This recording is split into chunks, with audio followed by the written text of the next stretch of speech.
No.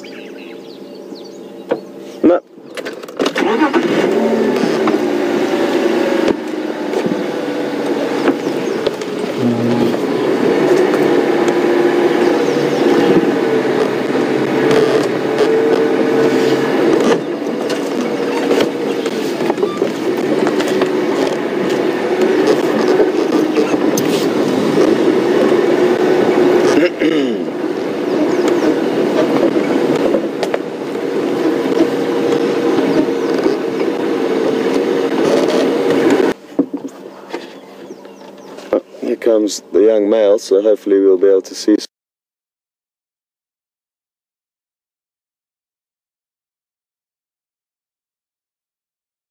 some more greetings and affection. Oh, there we go. Maybe it's him who's trying to excite the team and get them going. Next one to get up.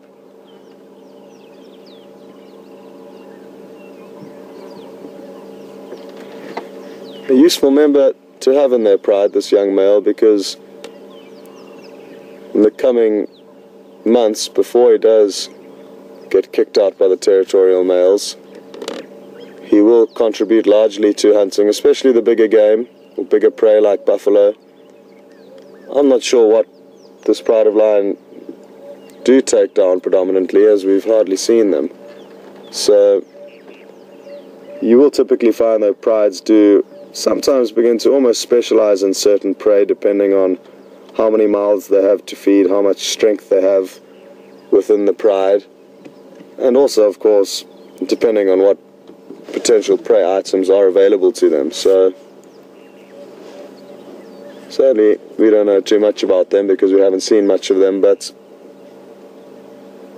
he certainly will contribute, this young male.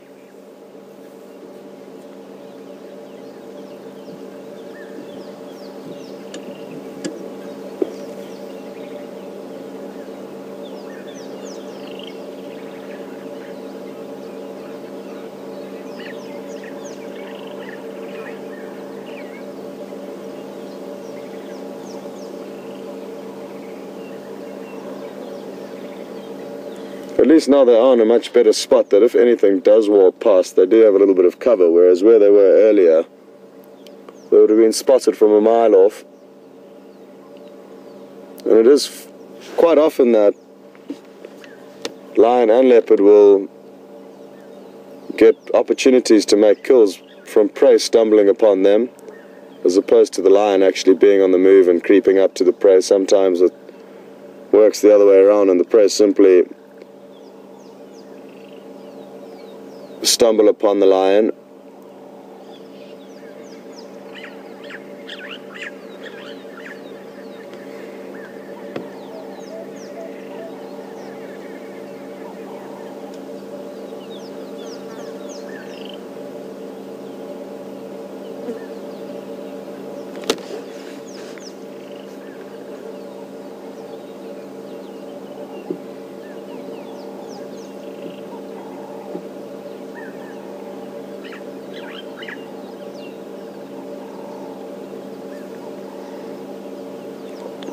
Quite a few questions coming through asking why birds are alarm calling, even though the lion don't necessarily pose a direct threat to them. And it's a good point, and interesting how various animals will alarm call even though there's no direct threat posed to them by the lion.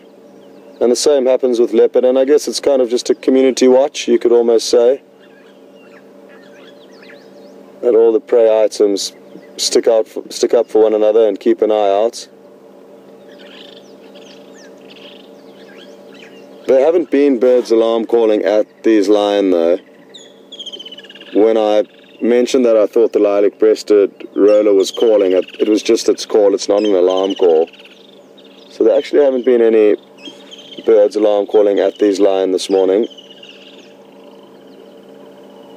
And the calls you can hear are simply the birds singing out their morning chorus.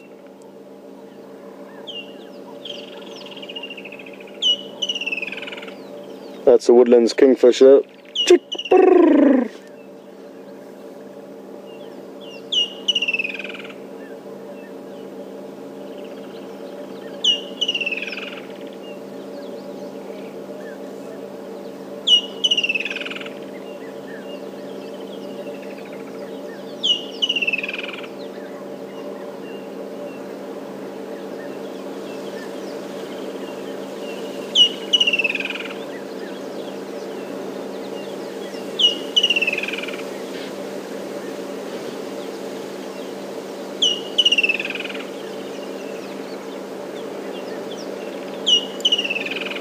Well, difficult to decide what to do now,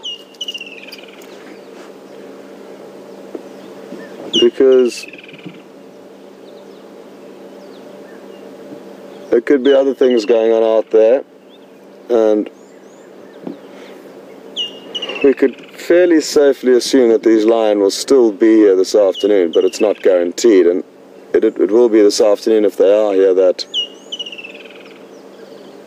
the probability of seeing them on the move would be greatly increased.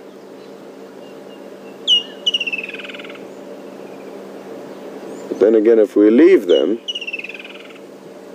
and something does stumble upon them, we don't see anything. So it's a tricky one for me.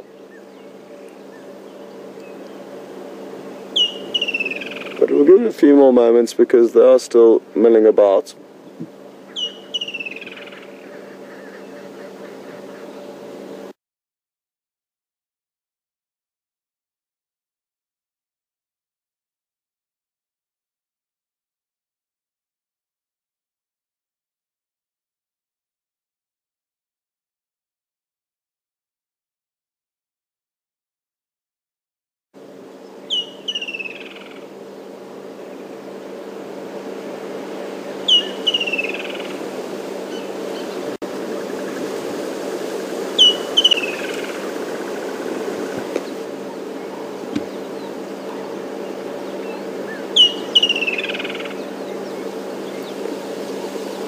Just got a question through from Diane in Port Byron. Good morning, Diane, and welcome.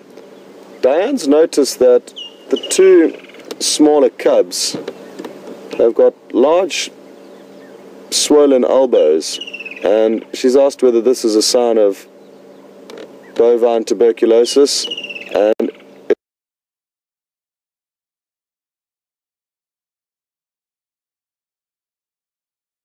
it certainly is a sign of that. Most of the lions, or almost all of the lions within the Kruger Park, have got this TB that they contract from buffalo. And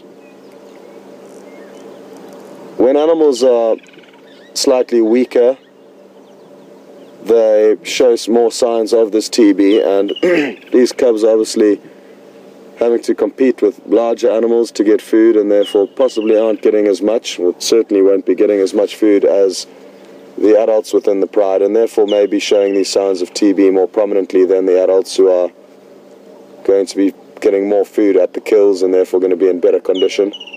So, well, a good observation, Diane, and well pointed out. If prides do go through a tough time and hunting becomes difficult and they get into fights potentially and lose body condition, TB can reel them and take court, but it doesn't happen very often.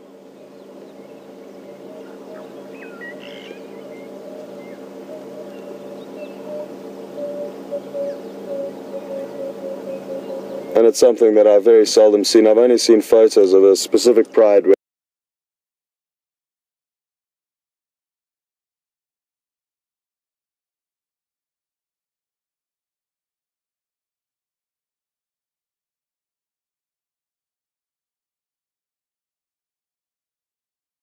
where I used to work that used to have, I think, 15 members, or 20 members. It was a large pride, and TB took hold and they all started withering away. It was terrible to see pictures of it.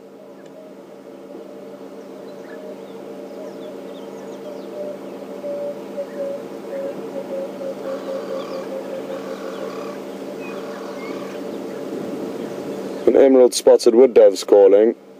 When it calls again, I'll point it out, but it sounds like a doo-doo-doo-doo-doo-doo-doo. Here it goes.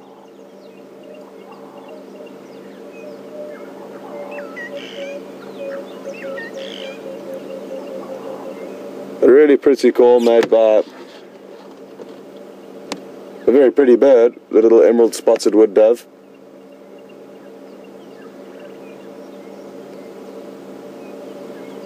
We've been able to get one or two good glimpses of them over the past few months, but they are fairly shy and secretive and also small.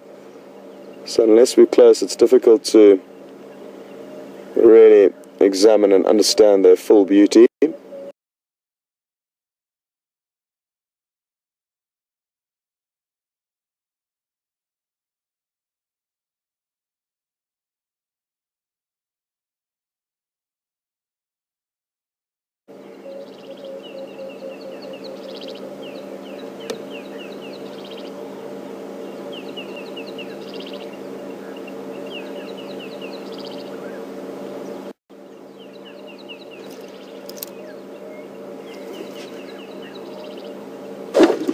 We'll also see how much closer these impala that were approaching them have got to.